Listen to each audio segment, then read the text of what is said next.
llamo María Angélica Bosco, como es público y notorio. Tengo 96 años, nací el 23 de agosto de 1909. La fecha parece arqueológica, pero acá estoy todavía. ¿Como qué? ¿Como un resto del pasado? No, soy actual. Me gusta el presente y me gustaría conocer el futuro también. No creas que acá se me terminó la curiosidad. Mucho más, mi interés es mucho mayor porque están mis hijos, mis nietos, mis bisnietos, a los que adoro, y el resto de la familia. Yo vivo en una burbuja porque tengo el cariño a mis sobrinos. Soy la única sobreviviente de una familia de 5 hermanos, pero tengo el cariño a mis sobrinos, sobrinos nietos y sobrinos bisnietos. Así que soy realmente una pachamama, rodeada por una gran familia y tengo razones para que me guste vivir. Empecé a escribir cuando tenía un poco más de 20 años.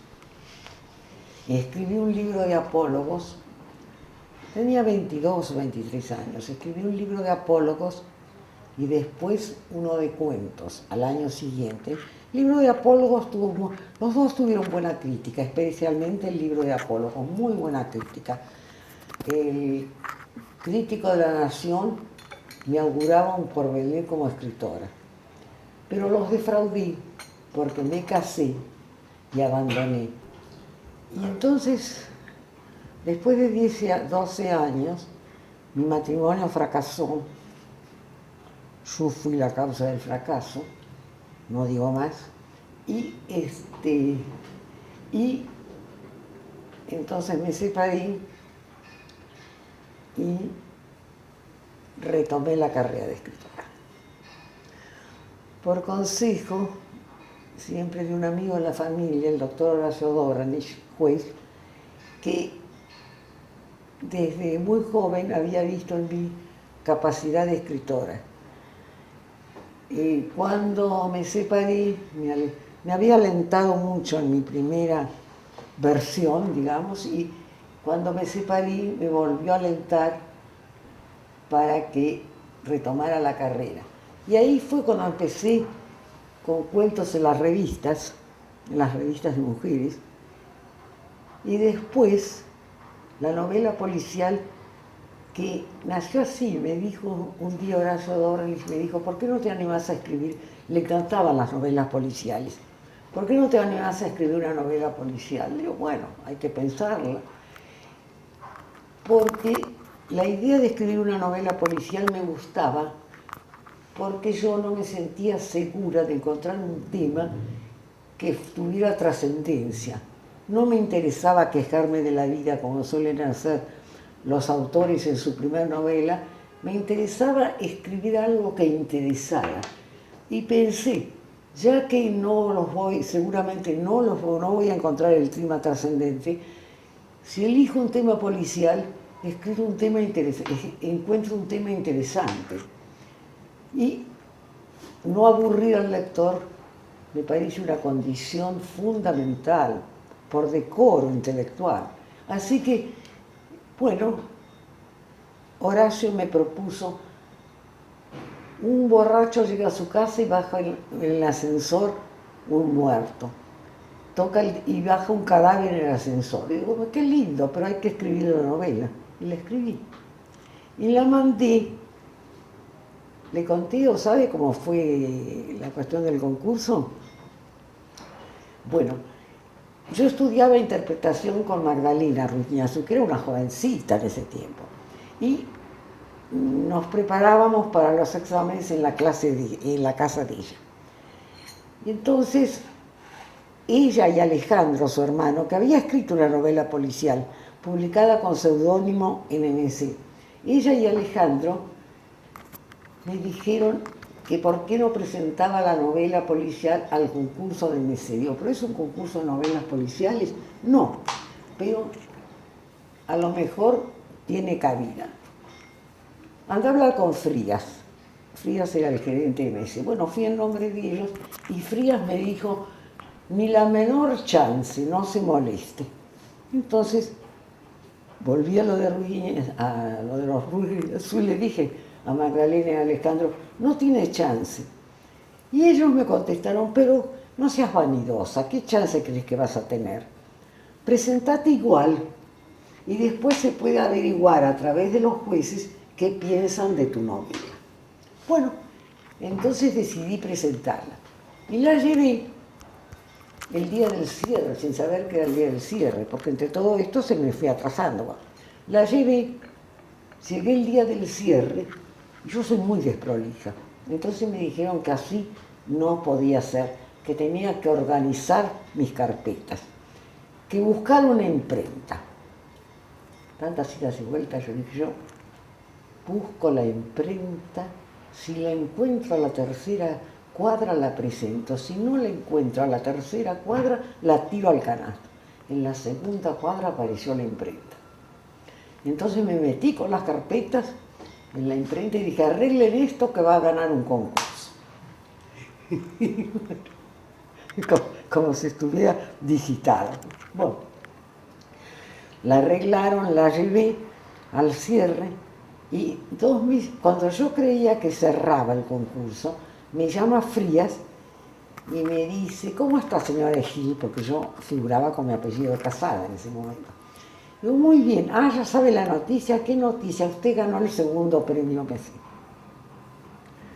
No lo podía creer, después que me habían dicho que no tenía chance, una novela policial. Bueno, increíble. Entonces, lo primero que hice fue llamar a mis hijos mayores, vivían con el padre, yo vivía con el más chiquito, con el menor. Y llamé a los chicos y les digo, gané el concurso. ¿Y sabes lo que me dijeron? Se presentaron 2. Entonces, no es lo malo que me lo hayan dicho, lo malo es que me impresionaron. Y llamé a Mesé para saber cuántos autores se habían presentado.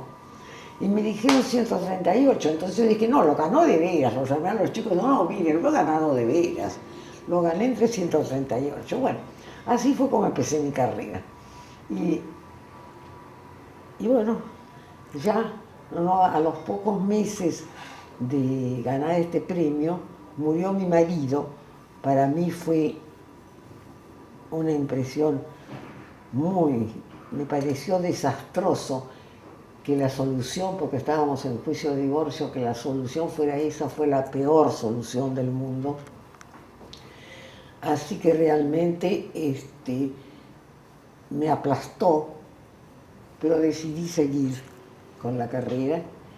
Y después apareció La muerte soborna Pandora, y después el tercer libro fue La trampa, que ganó el tercer premio municipal. Cuando publiqué La trampa ya estaba en Clarín, yo trabajaba en Clarín, porque después de la muerte de mi marido empecé a buscar trabajo. Primero en los diarios como colaboradora libre y después conseguí ese puesto porque trabajé en el suplemento oral femenino, que un programa de televisión, el primer año o segundo año de la televisión, que había organizado Concepción Ríos, la periodista.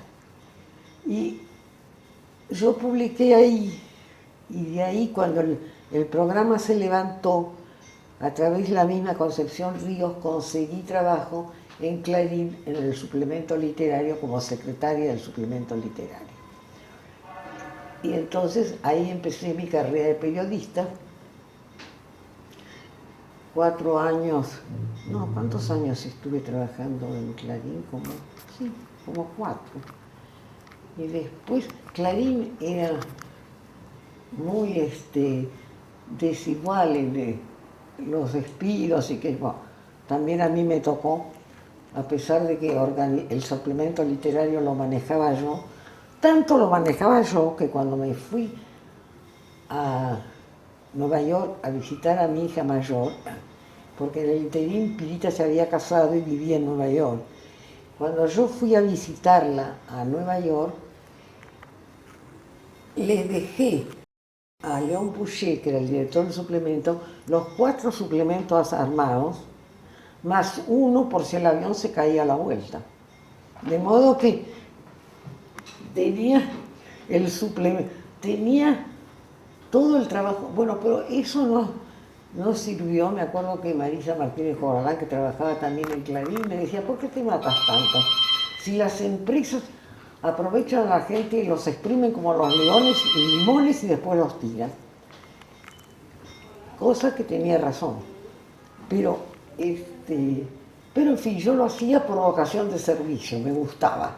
Siempre me ha gustado hacer bien las cosas que tengo entre manos, o tratar. Sentido de responsabilidad, creo que fue muy exagerada mi educación en ese sentido. Tanto es así que si explota una bomba en la esquina, yo empiezo a pensar si es culpa mía. Y la bomba explotó en la esquina, porque me educaron en un exceso de sentido de responsabilidad. A pesar de todo, y a pesar de que eso me ha jorobado un poco a lo largo de mi vida, creo que es preferible a la falta de sentido de responsabilidad. El país camina mejor con la gente responsable. Siempre he escrito en las horas de sol. No me gusta trabajar en la noche. En la noche me gusta salir, distraerme. No soy noctámbula. Siempre me he acostado temprano. He tratado temprano, pero no mucho más tarde de la medianoche en caso de salir. 1 hora, 1 hora y media, hasta 2 horas, pero no he sido de prolongar el día en la noche. Así que me gusta las horas. Sul Solá, que me conocía cuando yo era joven, soltera, y me hizo un horóscopo y me auguró la carrera de escritora, y yo no le llevé el apunte. Bueno, no le llevaba el apunte porque me desconcertaba con su lenguaje. Él me decía, la foni audio, eso quiere decir que me iba a llamar por teléfono, así que uno tenía que adivinar lo que decía. Bueno, me hizo el horóscopo y me auguró un programa, un porvenir de escritora, y me dijo que yo era una persona solar. Y debe ser cierto porque me gusta más el día que la noche y siempre he escrito con luz de sol. Antes escribía a máquina, después las últimas novelas las hice a mano porque, como creo que lo digo en esta noticia, lo dije en la entrevista de Página 12, me gusta dibujar el pensamiento y me da más placer escribirlo. Creo que el pensamiento, no sé por qué, para mí debe ser transmitido a la mano. Hay una conexión de sensaciones, del sentimiento con la sensación. Bueno, puede ser que exista también en la computadora, pero yo prefiero referirme a mis viejos lazos y no a los improvisados, sobre todo que la computación ya la improvisaría a una altura de su vida en que lo que incorporo con placer son los bisnietos. Pero no, ya no incorporo con tanto placer el paisaje, el cambio de gente y el cambio de sensaciones con la computadora. Soy antimanía. Yo siempre agarro cualquier cosa. El lápiz que tengo a mano, el cuaderno que tengo a mano, no. No he aprendido a encariñarme con las manías ni con las cosas. Más. Bueno, es cierto que me mudo con los muebles, pero mudarme de casa, como digo en mi diario, mudarme de casa no me cuesta. Voy a Cerro Nuevo. Claro que voy a Cerro Nuevo con mis fotos, mis cuadros, así que no tiene tanta gracia. Pero hay gente que sufre por el traslado del lugar. No, no, después vamos a leer justamente en el diario, creo que hablo de algo así. No he escrito novelas autobiográficas. En general he tratado, aún el comedor de diario no es autobiográfico, los acontecimientos no son, bueno, sí, está la muerte del padre, pero la muerte del padre es un acontecimiento, no es ninguna exclusividad en mi vida, ¿no? Bueno, tampoco se trata de exclusividades, pero no, en general, mire, cuando escribí mi primera novela, creo que escribí una novela policial para no hacer una novela autobiográfica, porque por lo menos en mi época todos los autores debutaban con una novela autobiográfica en la que contaban su vida. Pero ¿por qué? Y después, tampoco, bueno, la habré contado por pedazos, he puesto capítulos de mi vida, momentos de mi vida, los he intercalado en mis libros, seguro que sí, pero no con el propósito de hacer una autobiografía. Ahora, en cierta manera, todos hacemos autobiografía, porque todos contamos lo que vemos, aún contando un hecho ajeno, lo contamos desde nuestro punto de vista, que no es exactamente el mismo de otro a lo mejor. A veces tampoco coincide con el punto de vista oficial, o el más difundido. De modo que, no, es decir que uno escapa de sus libros no puede ser cierto. El autor está en sus libros. Eso que dice que la vida de un autor es una cosa y su literatura es otra, no lo creo. De alguna manera su vida se mezcla con su literatura.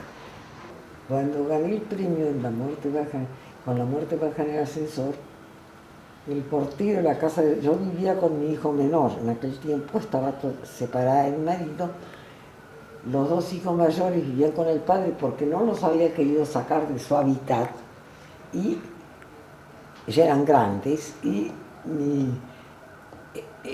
en aquel tiempo tenían 17 y 18 años cuando ocurrió esto, de modo que estaban en su hábitat, aunque eran más chicos cuando no se acuerdan.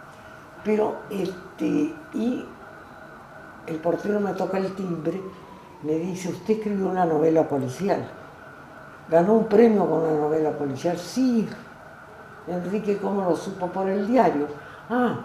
Y yo esperaba que me felicitara. Y entonces me dice: ¿me ayudaría a buscar el que roba las botellas de la leche? Así que me quería utilizar. Realmente fue la felicitación más original que recibí. Y la otra también me sorprendió, una profesora que me encuentra y me dice que digo así, porque Borges decía siempre que había que escribir dentro del ambiente inglés, la bruma inglesa. La bruma inglesa se disipó, el smog desapareció, y bueno, y las novelas policiales siguieron. Pero a Borges le gustaba ese ambiente de la niebla para escribir sus cuentos policiales. Y yo escribí mi novela en Buenos Aires, simplemente porque era el lugar donde vivía. Y esta profesora vino a felicitarme, o me encontró, o me felicitó, y me dice: pero qué bien que eligió Buenos Aires, porque acá tenemos tan buenos crímenes como cualquier otra parte del mundo. Lo que quiere decir que hacía un orgullo del crimen, tener buenos crímenes. Yo pienso que el nacionalismo a veces tiene una cara muy original, porque nunca se me hubiera ocurrido hacer nacionalismo con la historia del crimen. Bueno, esas fueron mis dos anécdotas con La muerte baja en el ascensor. Yo estaba en la feria del libro dedicando libros, y vienen de televisión a hacerme una entrevista de Canal 7. Entonces me preguntan si la misma pregunta que me hizo usted: ¿por qué la comparan con Agatha Christie? Digo, no sé, porque escribimos novelas policiales, pero las mías son distintos tipos de novelas. Yo me baso más en el suspenso y Agatha Christie en el hecho criminal. Por otra parte, yo soy más joven que Agatha Christie y además no gano la plata que gana Agatha Christie. De modo que no veo por qué me... Resulta que la gente, cuando vio que estaban las cámaras de televisión, empezó a pensar que yo era importante y fueron a comprar mi libro. El público, ¿no? Me lo trajeron. Entonces, para que se lo firmaran, y viene un señor con un libro de Agatha Christie. Se había creído que yo era Agatha Christie. Entonces se lo firmé por Agatha Christie, María Angélica Bosco.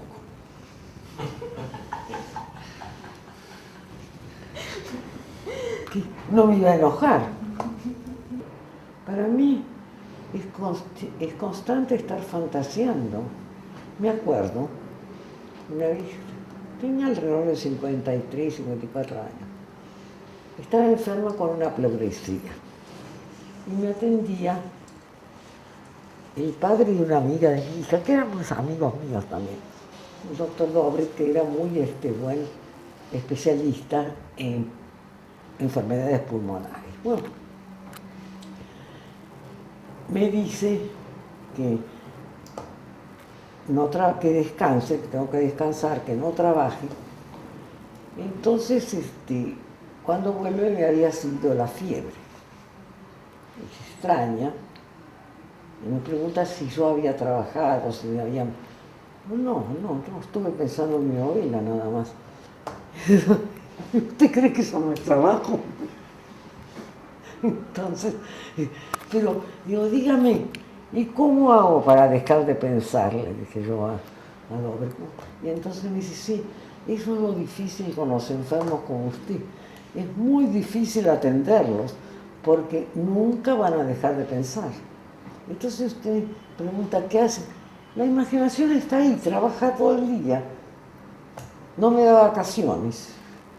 Como se lee por capítulos, puede ser muy divertido. Se trata de pensar los libros que me han gustado más o los que me gustaría tener para releer. Es así, ¿no? Bueno. Después, Madame Bovary de Flaubert. ¿Por qué?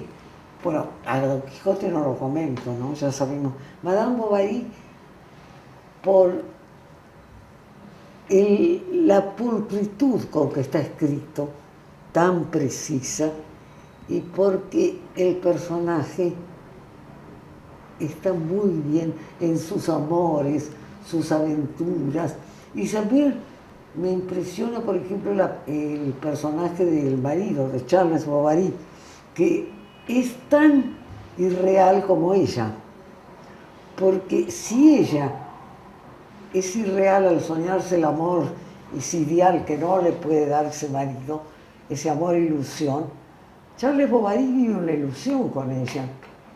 Así que esa autopsia de la ilusión que hace Flaubert me interesa mucho. Después... Perdón, además, cuente un poquito que usted tradujo Madame Bovary. Lo traduje y se publicó con notas mías y un prólogo, en el que digo justamente eso sobre Charles Bovary. Después los poemas de Machado, bueno, Machado, cada palabra está conectada con otra de una manera tan poética. Las ideas, todo es pura poesía. El gato pardo, de Tommaso de Lampedusa. También el realismo. Eso que es cierto, que se cambia algo para que no cambie todo. Porque cómo permanecen los pisos, es una palabra un poco fuerte, pero digamos, las debilidades humanas, cómo van a surgir siempre. Y además, el poder corruptor de la burguesía. De la burguesía o el poder corruptor de lo que es vivir bien, de lo que es vivir, tener una buena vida. Y claro, eso pasa de régimen en régimen. La gente siempre trata de hacer así, de acomodarse. Y eso está perfectamente descrito por el príncipe de Lampedusa.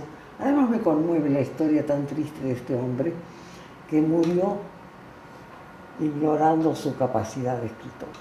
Porque él había mandado el libro cuando se sentía morir y se lo devolvieron.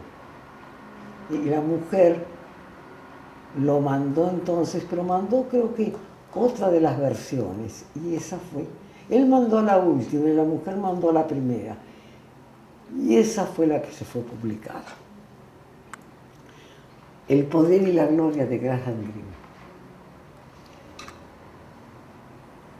Porque muestra cómo puede una persona, ese cura tan lleno de defectos, tan pecador, tan buena persona a pesar de todo, sí, pero pecador y débil, con defectos, cuando tiene su muerte, que al fin de cuentas se convierte en una muerte heroica, porque muere, lo matan los revolucionarios mexicanos porque es un cura, y él al final no escapa, y su muerte le sirve de ejemplo al muchachito que lo está viendo morir y que encuentra en ese hombre el ejemplo del heroísmo. Y era un pecador, un cura lleno de fallas. Por eso me gusta, por cómo sin querer se puede servir, sin proponerse. Los idus de marzo de Thornton Wilde es un libro muy inteligente, muy sobre Cleopatra, Julio César, y además tiene las reflexiones del hombre de poder y el hombre de raciocinio y de poder a lo largo del libro son de una inteligencia, y tiene también mucha ternura. Está contado a pesar de todo que no se presta para... En ciertos momentos es notable la ternura, o por lo menos a mí me ha quedado esa impresión. Memorias de Adriano, de Marguerite Fonard, otro libro muy inteligente, que se lee y se relee, lleno de contenido y con una historia muy interesante. Santa Juana de Arco, de Bernard Shaw. Pues Bernard Shaw no necesita comentarios, pero recuerdo una frase siempre, cuando en el paraíso le dicen a Juana de Arco que la han canonizado. Entonces Juana de Arco dice que va a volver a la tierra, ya que ahora es santa. Y San Pedro, no sé qué, le dice: no, Juana, no vuelvas, te vuelven a matar. Así que eso, es decir, que el hombre siempre pone en una cruz y después lleva la cruz al altar. Que las cruces hacen altares, pero primero hacen cruces. Y después de dos obras, otra obra de teatro, Enrique IV, de William Shakespeare. Las obras las he leído en traducción, y las obras históricas me gustaron muchísimo. Y de las obras históricas, la de, no sé si debe ser Enrique IV, que cuenta también la historia de Enrique V, el que se casó con la francesa y después fue rey muy poco tiempo, pero un rey muy simpático. Y después el cantor del padre Brown, ya he hablado del humor del padre Brown y de también cómo Chesterton mezcla siempre la falta y el mérito, que en el fondo es la doctrina cristiana, ¿no? Hacer la redención, hacer de la falta el mérito. Bueno, esos creo que son los libros que llevaría. Un escritor japonés de cuyo nombre no puedo acordarme, predijo el final de la historia tras la caída del muro de Berlín. Pronóstico desaprensivo y aventurado. ¿Quién puede conjeturar el fin de la historia de la humanidad? Los hombres ignoramos nuestro principio y los datos acumulados al respecto son modificables. Nuestro futuro y nuestro final son aún más conjeturables e inciertos. Yo me propuse poner un fin a mis memorias de las casas, segura de estarlas escribiendo desde mi última residencia. No ha sido así. Por insistencia de mis hijos, acepté mudarme a un departamento más amplio donde instalar a una acompañante de las noches. Acordate que vas a cumplir 90 años, me repetían. Es mejor que seas vos la que arregles las cosas y no que tengamos que hacerlo nosotros de apuro. La observación era justa, aunque dudosamente grata. La verdad es más áspera que el disimulo, pero en la familia tenemos la costumbre de la sinceridad.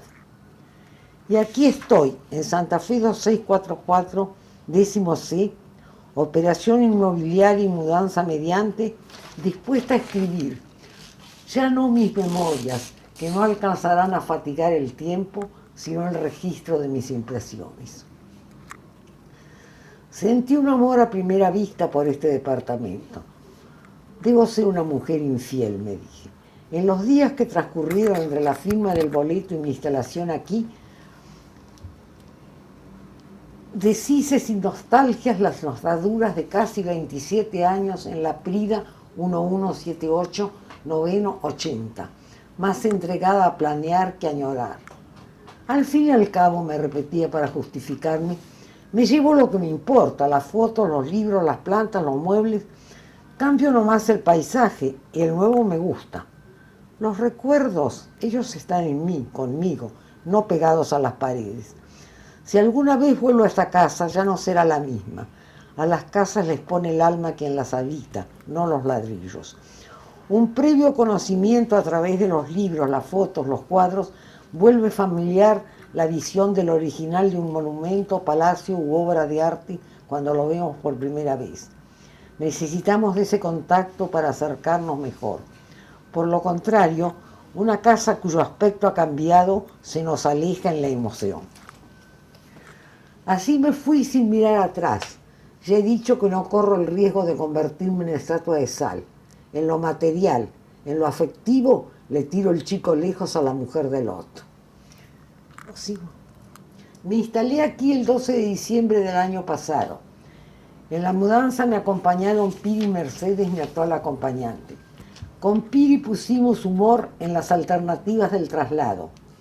Mercedes, a quien conozco desde hace 25 años y a la que compartí con Silvina Bullrich, por quien ella guarda una emocionante devoción, encaró las operaciones con útil brío e hizo desaparecer ropa, vajillas, cacerolas, emplacás y aparadores con tal rapidez que al quedarme sola tuve que hacer el organigrama de la ubicación de las cosas para no andar a tientas. La ordenación de libros y papeles quedó a mi cargo y me deparó 2 semanas de eficaz gimnasia. Bueno, ahora hablo de la muerte de Marco de Nevi. ¿Sigo leyendo? Un poquito más. El 12 de diciembre de 1998 ha quedado grabado en mi memoria por un motivo distinto. Ese día murió Marco de Nevi, amigo irrepetible. Conocí a Marco hace 44 años. Yo había ganado en 1954 el segundo premio en Mecenio Editores con mi primer novela La muerte baja en el ascensor. Nunca me imaginé para mi engendro el destino de aparecer en la colección de Séptimo Círculo que reunía a los más famosos autores del género policial. La historia la he contado en Memoria de las Casas. El premio y su resonancia afirmaron mi vocación y el propósito de emprender una carrera literaria, sobreponiéndome a las dificultades económicas que mi nueva situación tras la muerte de mi exmarido, de jefe de familia con 3 hijos y escasos recursos, me creaba. Al concurso MC siguió el concurso Kraft, en el que Marco de Negri resultó ganador con Rosaura Las 10. Éramos 2 desconocidos en el mundo de las letras, 2 afortunados debutantes. Quise conocer a mi compañero en la buena fortuna, fui a verlo a su despacho de la Caja Nacional de Ahorro Postal, donde desempeñaba como asesor letrado. Así empezó nuestra amistad, apoyada en las muchas coincidencias y compatible con las pocas disidencias. Fue un diálogo siempre reanudado, en el que no necesitábamos de la presencia física para convencernos de la indestructible unión. Ser escritor supone un talento específico, pero no es aval de inteligencia.